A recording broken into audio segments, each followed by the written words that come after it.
global happenings today. We communicate, we analyze global news.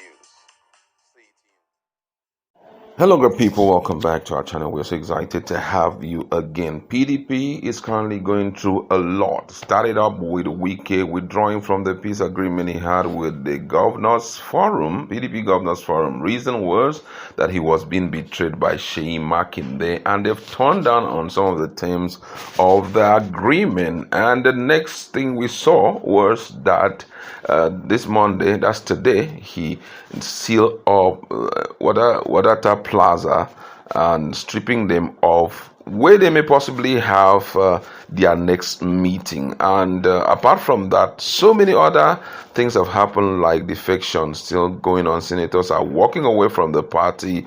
Key stakeholders are staging a walkout from the party. Latest was that the National Executive Committee meeting, which was scheduled to hold tomorrow, May 27, was cancelled by Samuel Anyanwu, who is parading himself as the National Secretary of the party. And he says that whatever the Deputy National Secretary will say does not hold water. Everyone should align with him. But right now, the National Working Committee of the party have just met, and they have resolved that the National Executive Committee meeting must go on as scheduled on Tuesday, May 27, 2025. This is coming on the heels of insistence by National Working Committee members and other party leaders against move to postpone the already summoned 99th NEC meeting. Ahead of the NEC meeting, the party's National Caucus meeting is currently ongoing at the Bauchi Governor's Lodge at Sokoro, Abuja,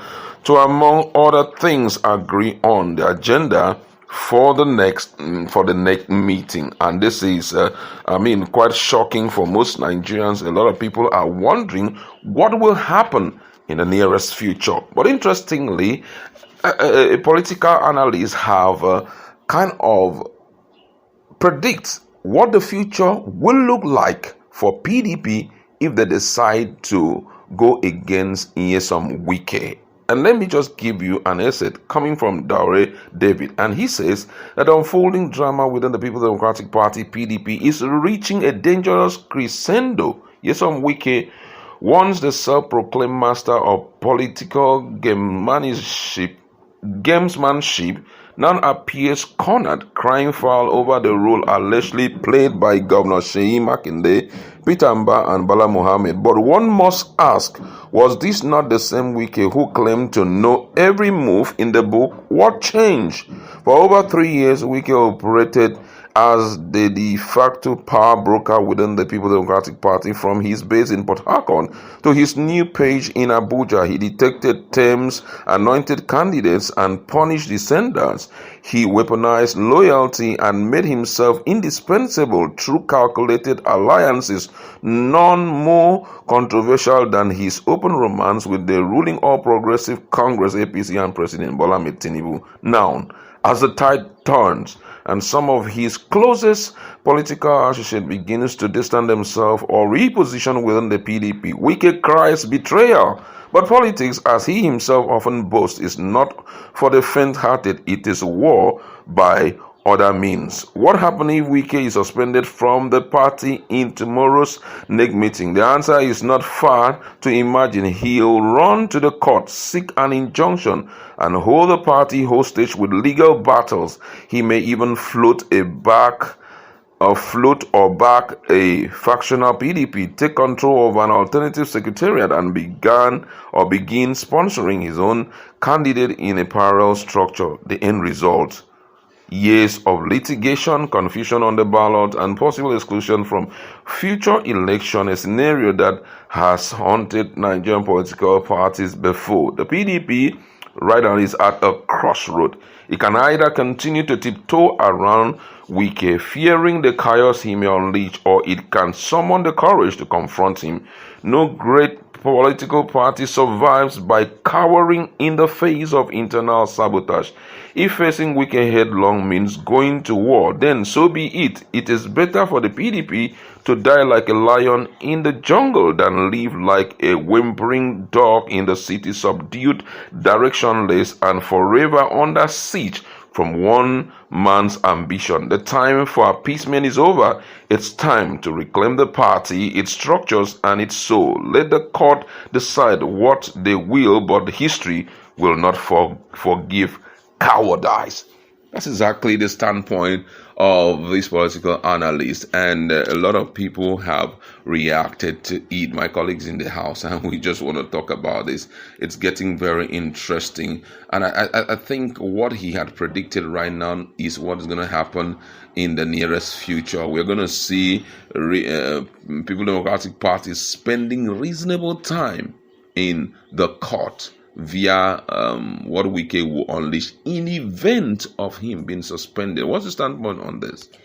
What he said is absolutely nothing but the truth. The truth be told, it's playing out. Wike already knows that he has PDP in their neck, as in he has wrapped it all, he has envisaged it all. But like he rightly connotes, Wike have been playing this game right from the days of Rivers State when he was the governor. He made sure that APC was in chaos. They were unable to field a candidate. There was so much internal issues in APC, Rivers APC. Then when he was the governor, they had factions different. Magnus Abe, one corner. They had so many factions. At the end of the day, APC Rivers was nothing to write home about. This is a game plan he has mastered over the years, and he brought it to the national level. I'm surprised that they allowed him play this card. But like he rightly has said, they could survive this war, or they may not. But one thing is certain. If they stand their ground and do the needful, like all this one that Saraki is busy saying they want to do reconciliation, it's obvious that the man you're trying to reconcile with the party has nothing to do, or that all he wants is either give me power or the party crushes. Either give me power. He's not even thinking of the constitutionality of the party. He's thinking of him holding the power. It's either he holds the power or no one else. I think he started this actually in Rivers State. Practiced it, mastered it, and tried it on Atiku. Atiku tried to become, played safe. Now he's going straight for the whole party. Like they rightly said, they pampered a growing man who is hungry for power, thinking he was, somebody who's, bold and fearless. Now he has come back to hunt the party, and APC is probably watching that. But if PDP do the right thing, expelling him, of course, I'm so very sure that APC will never want him around them. Seeing how he has single-handedly dismantled the party that was actually a ruling party, later became a main opposition, but by virtue of his, being hunger drunk, he has reduced the party to this level where gladiators, where chieftains are now being looked upon like people who don't even know what it takes to be a party chieftain. Well, let's hope that PDP survives this once and for all. Wow, so much to talk about there, and let's see how it plays out. If it will come to pass as predicted by this political analyst, Nigerians are waiting. Everyone is waiting. Tomorrow is a D-Day when the party will be meeting, and let's see if Wike will be suspended or it will go in his favor.